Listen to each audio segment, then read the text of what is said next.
Hello friends. आज की इस वीडियो के अंदर हम लोग बात करने वाले हैं कोर कटर टेस्ट की कि कोर कटर टेस्ट का क्या ऑब्जेक्टिव होता है, क्यों इसको हम लोग करते हैं या क्या इसकी जरूरत लगी। देन हम बात करेंगे कौन कौन से एपरेटस इस टेस्ट के अंदर हमको यूज में आने वाले हैं। फिर प्रोसीजर की बात करेंगे। देन फाइनली मैं आपको बताने वाला हूं कि किस टाइप से आपको इसके कैलकुलेशंस करना है एंड कौन कौन से इंपॉर्टेंट क्वेश्चंस आपसे पूछे जा सकते हैं आइदर इंटरव्यू में या फिर वाइवा के अंदर।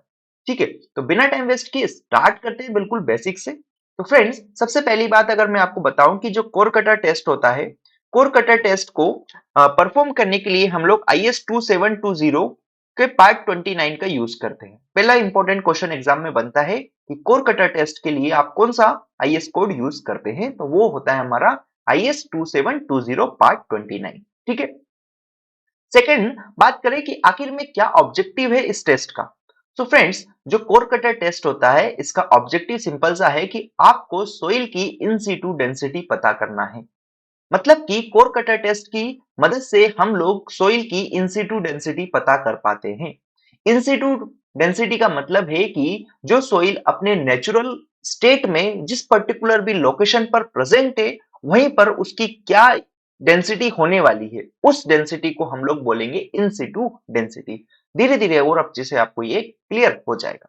तो यहां पर आप देख सकते हैं ऑब्जेक्टिव क्या है कि the objective of the core cutter test is to determine in situ density of a soil at a specific location by extracting a cylindrical soil sample using core cutter, measuring its volume and calculating the bulk density।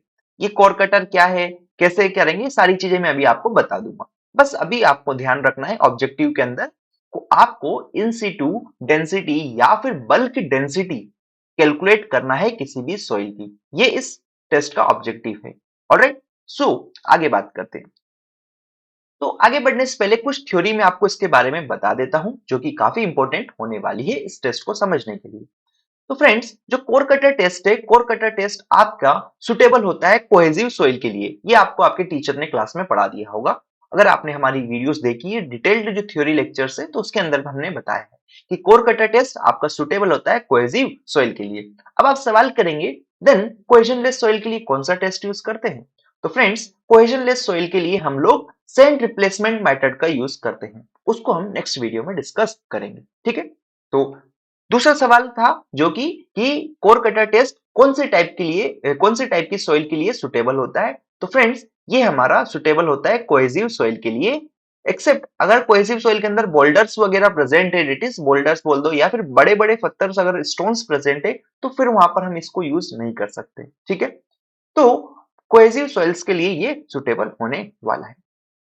साथ में दोस्तों बोला गया in situ density क्या है, in situ density कैसे define है। तो मैंने आपको बताया था कि किसी भी सोइल का डेंसिटी उसकी नेचुरल स्टेट में हम कैलकुलेट अगर कर लेते हैं, तो उस पर्टिकुलर जो सोइल की डेंसिटी रहेगी उसी को इंसिटू डेंसिटी कह देते हैं। यहां पर लिखा है कि the in situ density is defined as density of soil measured at its actual depth and its natural condition on the field. जैसे कि एग्जांपल से अगर मैं आपको बताऊं फ्रेंड्स कि ये मेरा ग्राउंड लेवल था कहीं पर, मान लो, है ना, और मुझे इसके एक मीटर डेप्थ पर क्या चाहिए, 1 मीटर डेप्थ पर मुझे डेंसिटी चाहिए। तो डेंसिटी एट 1 मीटर डेप्थ। ठीक है, तो मैं क्या करूंगा, यहाँ पर गड्ढा खोद दूंगा पहले 1 मीटर का, और फिर यहाँ पर मेरा कोर कटर को मैं रखूंगा, और इस पर्टिकुलर पॉइंट पर जो मेरी डेंसिटी आएगी उसी डेंसिटी को हम इंसिटू डेंसिटी कह देंगे। मतलब कि सोइल की नेचुरल कंडीशन में जो भी डेंसिटी आएगी उसी को इंसिटू डेंसिटी कहते हैं, या फिर उसी को बल्क डेंसिटी कह दिया जाता है। ठीक है, तो मेरे ख्याल से ये पॉइंट आपको क्लियर हो गया होगा। फ्रेंड्स, अब क्या होता है कि जो मॉइस्चर कंटेंट होता है वो टाइम के हिसाब से वेरी करता है। मतलब कि सोइल के अंदर जो भी वाटर प्रेजेंट है वो टाइम के हिसाब से वेरी करता है। अगर वो वेरी कर रहा है तो उसके अकॉर्डिंगली आपकी इंसिटू बल्क डेंसिटी है वो भी वेरी करेगी।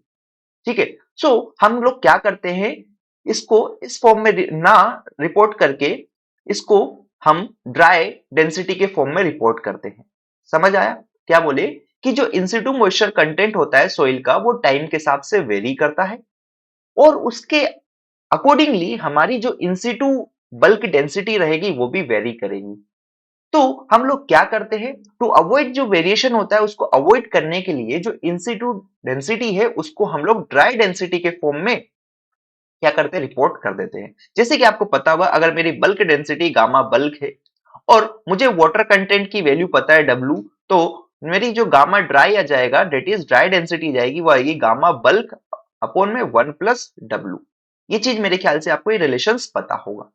ठीक है, तो ये ऐसी बात है और आगे मैं आपको अच्छे से ये चीज क्लियर करूंगा। ठीक है, तो ये थ्योरी क्लियर हुई यहां से। अब बात करते हैं आखिर में क्यों जरूरत लगी और क्या स्कोप है इस टेस्ट का। तो सबसे पहले हम बात करें तो इन सिटू डेंसिटी को परफॉर्म करने का जो मकसद है, that is the core cutter test को परफॉर्म करने के पीछे की जरूरत ये है कि इसका यूज हम बहुत सारी अलग अलग प्रॉपर्टीज में कर सकते हैं। जैसे कि आप बियरिंग कैपेसिटी जब आप निकालेंगे अकॉर्डिंग टू टर्जागी से, आपको मेरे ख्याल से आपको क्यू यू अल्टीमेट की इक्वेशन पता होगा, c N c plus N q sigma bar plus 1/2 B gamma N gamma, ये इक्वेशन पता है। तो यहाँ पर जो ये यूनिट वेट की जो वैल्यूज आएगी, एनक्यू को मैं क्या सिग्मा बार कैसे लिख सकते हैं हम, गामा इंटू डीएफ। तो ये जो गामा है, ठीक है, तो ये यहाँ से जो इंस्टीट्यूट डेंसिटी निकाली, इसका यूज हम लोग बियरिंग कैपेसिटी कैलकुलेट करने के लिए कर सकते हैं। क्लियर हुआ? इस इक्वेशन से हम लोग क्या निकालते हैं, बियरिंग कैपेसिटी निकालते हैं।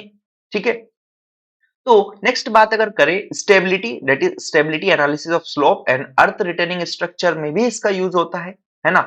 फिर अगर बात करें friends, calculating pressure on underlying layers is crucial for settlement analysis. Settlement का जब आप एनालिसिस करेंगे तो उस वक्त जब आप प्रेशर कैलकुलेट करेंगे, डेट इज डेल्टा सिग्मा अगर कैलकुलेट कर रहे हैं, डेल्टा सिग्मा बार, तो वहां पर भी आपको यूनिट वेट की जरूरत लगने वाली है ना। तो ये सारी जरूरत है जहां पर हम लोग इनका यूज कर सकते हैं, किसका, इंसिटू डेंसिटी का। और अगर आगे बात करें दोस्तों कि ऐसे प्रोजेक्ट्स जहां पर की कॉम्पेक्शन हो रहा है, like embankments and earthen dams, वहां पर भी कोर कटर टेस्ट एक प्रकार का क्वालिटी कंट्रोल का काम करता है कि जो रिक्वायर्ड डेंसिटी थी हमारी पर्टिकुलर टाइप के स्ट्रक्चर में, जैसे कि एम्बैंकमेंट में, वो अचीव हुई कि नहीं हुई, वो भी हम लोग इस टेस्ट की मदद से चेक कर सकते हैं। ठीक है, मान लो एम्बैंकमेंट में मेरे को ड्राई डेंसिटी चाहिए थी, मान लो 19, है ना। मैंने यहाँ पर इस पर्टिकुलर ये एम्बैंकमेंट था, इसका कॉम्पेक्शन कर चुका था। अब मेरे को टेस्ट करना है कि 19 अचीव हुई कि नहीं हुई, तो मैं जाके यहाँ पर कोर कटर टेस्ट करूंगा और उसकी मदद से मैं 19 आ रही कि नहीं आ रही ये चेक करके दोनों में वेरीफाई कर लूंगा। ठीक है, तो एक प्रकार का ये क्वालिटी कंट्रोल का काम भी करता है कुछ अलग अलग प्रोजेक्ट्स के अंदर। तो मेरे ख्याल से ये चीजें यहाँ पर आपको क्लियर हो गई होगी। अब हम बात करेंगे कौन कौन से एपरेटस की आपको रिक्वायरमेंट है इस टेस्ट के लिए। तो फ्रेंड्स, ये सारे एपरेटस है। पहला कोर कटर, इस चीज को हम लोग बोलते हैं क्या, कोर कटर। आपने आपकी लैब के अंदर इसको देखा होगा। ठीक है, इसके दोस्तों डायमीटर होता है, कुछ कुछ इसकी हाइट होती है ना। तो हाइट और डायमीटर आपको वर्नियर कैलिपर की मदद से लैब के अंदर मेजर करना है। ठीक है, जैसे यहाँ पर कुछ डायमीटर और इसकी वैल्यूज दी गई है, लेकिन आप इन पे फोकस नहीं करिएगा। आपको अपनी लैब के अंदर जो भी साइज का ये अवेलेबल है उसके अकॉर्डिंगली सारी कैलकुलेशन करनी है। ठीक है, फिर भी एक रफ अगर आप देखेंगे तो यहाँ पर इसका डायमीटर आपको 10 सेंटीमीटर दिया गया इंटरनल डायमीटर, और इसकी हाइट जो है आपको 13 सेंटीमीटर दी गई है। ठीक है, तो आपको ध्यान रखना है इंटरनल डायमीटर कितना है, 10 सेंटीमीटर रहेगा हमारे कोर कटर का, और हाइट हमारी 13 सेंटीमीटर के अप्रोक्स होती है। ठीक है, ये चीज आपको ध्यान में रखनी है फिलहाल के लिए। तो एपरेटस बता दिया, कोर कटर हो गया, डोली हो गया। देखो ये हमारा डोली है, ये मेरा कोर कटर है। ठीक है, फिर रेमर की अगर बात करें फ्रेंड्स, तो ये मेरा क्या है, ये रेमर है ना। वर्नियर कैलिपर, वर्नियर कैलिपर क्या होता है, स्केल होता है जिसकी मदद से आपको इंटरनल और एक्सटर्नल डायमीटर मेजर करना है। रेमर हो गया। स्ट्रेट एज हो गया, जिससे कि आप जो एक्स्ट्रा पोर्शन है उसको रिमूव करेंगे या चेक कर सकते हैं कि आपका जो आपने जब एक्सट्रैक्ट किया सैंपल तो वो स्ट्रेट है कि नहीं। मैं आपको अभी बताऊंगा आगे। ठीक है, फिर वाटर कंटेंट कंटेनर्स, आप कितनी बार मैं वाटर कंटेंट निकालना आपको बताया हूँ ऑन ड्राई मेथड से, तो उसके लिए जो छोटे छोटे कंटेनर्स होते हैं उनका हमको जरूरत लगने वाली है।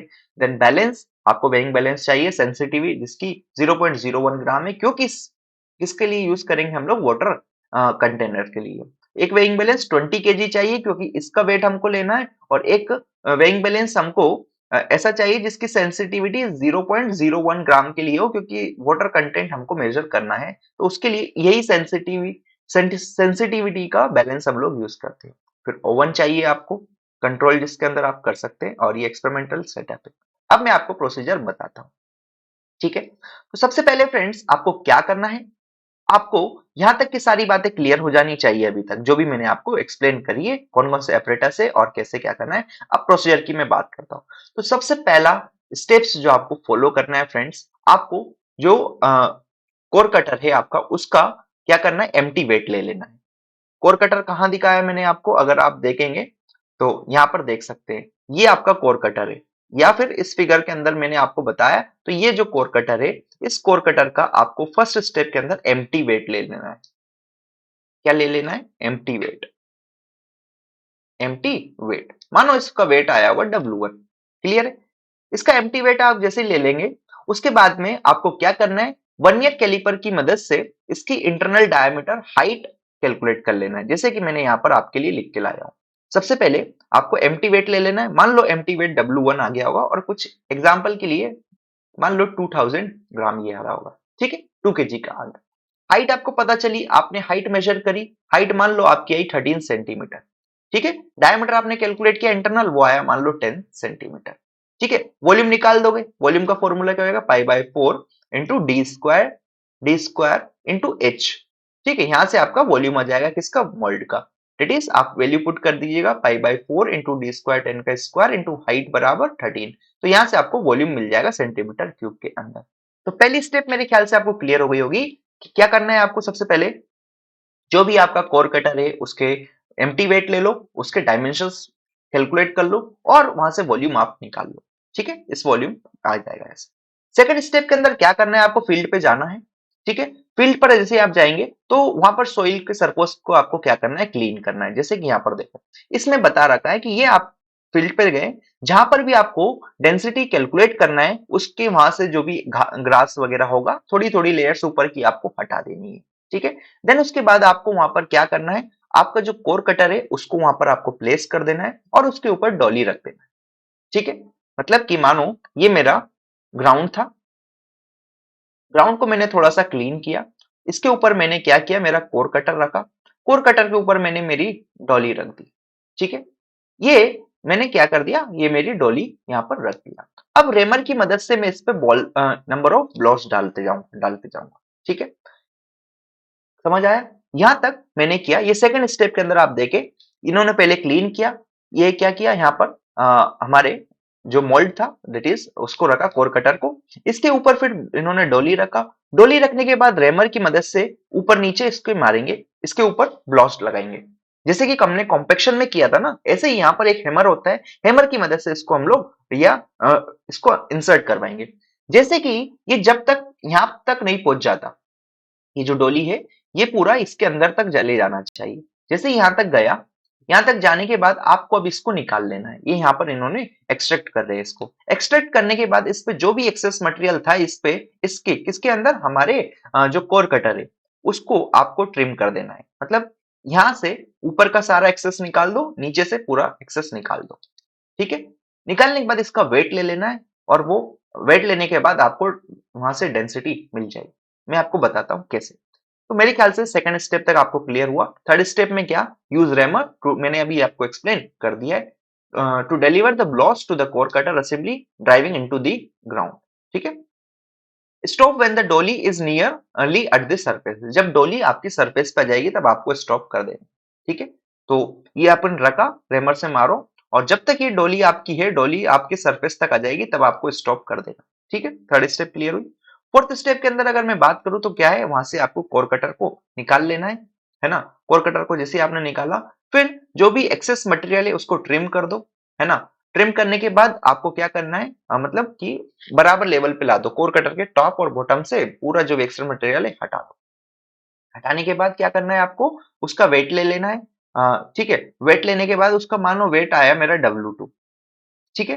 एंड जैसे W2 आपका वेट आया, तो आपको क्या पता है दोस्तों, आपको W2 क्या है मेरा, weight of soil soil plus weight of empty हमारा जो भी कोर कटर था उसका, ठीक है। तो ये आ गया W2। तो मैं क्या कर देता हूं, यहां से W2 माइनस W1 करूंगा तो मुझे क्या मिल जाएगा, वेट ऑफ सोइल मिल जाएगा। वेट ऑफ सोइल मिल गया। अब मुझे पता है कि density is equals to weight upon volume होता है। या फिर इसी को यूनिट वेट बोल दो आप, ठीक है।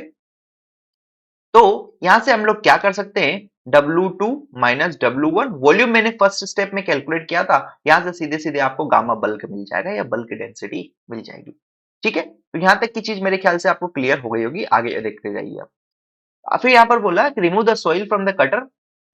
फिर इसके बाद में आपको क्या करना है, जैसे ही आपने W2 कैलकुलेट कर लिया, W2 कैलकुलेट करने के बाद आपको सोइल निकाल देना है और सोइल के जो कटर के सेंटर से आपको थोड़ा सा 3 सैंपल्स को कलेक्ट कर लेना है, जिससे कि आप मॉइस्चर कंटेंट निकाल पाओ, ठीक है। अब फ्रेंड्स क्या करना है आपको, ये ही प्रोसीजर रिपीट करना है।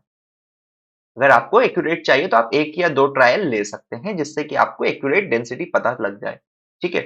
बट एक ट्रायल भी आपका यहाँ पर चल जाएगा।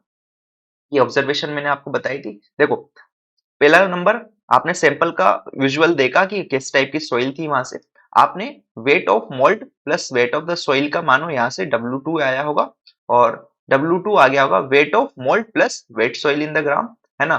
और यहाँ से weight weight weight of the wet soil in the gram आया होगा कुछ, मान लो W2 माइनस W1। तो यहाँ से आप बल्क डेंसिटी सीधे निकाल देना, डिवाइडेड बाय इसको क्या करेंगे, W2 minus W1 by volume कर देंगे, तो यहाँ से ही आ जाएगी। ऐसे ही यहाँ आप कैलकुलेट कर सकते हो, ठीक है। नेक्स्ट अगर बात करें वाटर कंटेंट के लिए, तो वाटर कंटेंट के लिए मैं आपको कितनी बार ओवन ड्राइंग मेथड बताया हूँ, सेम आपको यहाँ पे यूज करना है, ठीक है।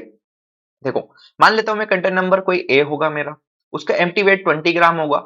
कंटेनर प्लस वेट सोइल मान लेता हूँ मैं 30 ग्राम हो गया, है ना। Container plus dry unit weight आ गया मेरा 25। फॉर्मूले में पुट करो, सीधे सीधे आंसर निकाल दो। और इस केस में आपका अगर गामा बल्क आया था, गामा बल्क आ रहा था, तो यहाँ से जो वाटर कंटेंट आएगा इससे डिवाइड कर देना, तो आपको क्या मिल जाएगा, यहाँ से ड्राई यूनिट वेट या मिल जाएगा, ठीक है। सेम चीज आप दूसरे सैंपल्स के लिए कर सकते हो, है ना। तो फ्रेंड्स, यहां तक ये चीज क्लियर हो जानी चाहिए। पहली पॉइंट पर आपने किया, वहां से इतना कुछ आ रहा होगा, वहां से इतनी बल्क डेंसिटी आई, इस बल्क डेंसिटी इस सैंपल के करस्पॉन्डिंग तुम गामा ड्राई निकाल सकते हैं। जिसे गामा ड्राई निकालेंगे आपको गामा डी की वैल्यू पता चल जाएगी, मतलब कि इन सिटू ड्राई डेंसिटी आपने कैलकुलेट कर ली है, ठीक है। नेक्स्ट अगर बात करें दोस्तों, तो यहाँ पर फील्ड डेंसिटी मतलब गामा बल्क आप बोल दीजिएगा, और गामा ड्राई मतलब कि gamma bulk divided by 1 plus W से जो वैल्यू आएगी उसको आप यहाँ पर रिपोर्ट कर दीजिए। कुछ कंक्लूजन आप कहना चाहते हैं कि किस टाइप की सॉइल्स है वहां पर, तो आप वहां पर कमेंट कर सकते हैं। कुछ रिमार्क्स हो तो वो बता दीजिएगा हमको। और देन इसके बाद वाइवा क्वेश्चंस और इंटरव्यू क्वेश्चंस जो है मैंने आपके लिए यहाँ पर लिख दिए। आप इनको क्वेश्चंस को पढ़िए, और बाकी जैसे वीडियोस के नीचे आपने कमेंट किए थे इनके आंसर्स, यहाँ पर भी इनके आंसर्स आप कमेंट जरूर करिएगा। सारी बातें मैंने आपको क्लियर करी है कि कौन कौन से ये क्वेश्चंस के सारे के आंसर मैंने दिए है। अगर आपने वीडियो को अच्छे से देखा है तो आप इन सब के आंसर्स मुझे कमेंट करके बता सकते हैं, ठीक है। तो मैं इनको यहाँ पर डिक्टेट नहीं कर रहा हूँ, आप इनको पढ़ लीजिएगा और सारे क्वेश्चंस के आंसर मुझे कमेंट कीजिएगा। And thank you for watching this video. Next video जरूर देखें, उसके अंदर हम लोग सेंड रिप्लेसमेंट मेथड की बात करने वाले हैं। Thank you.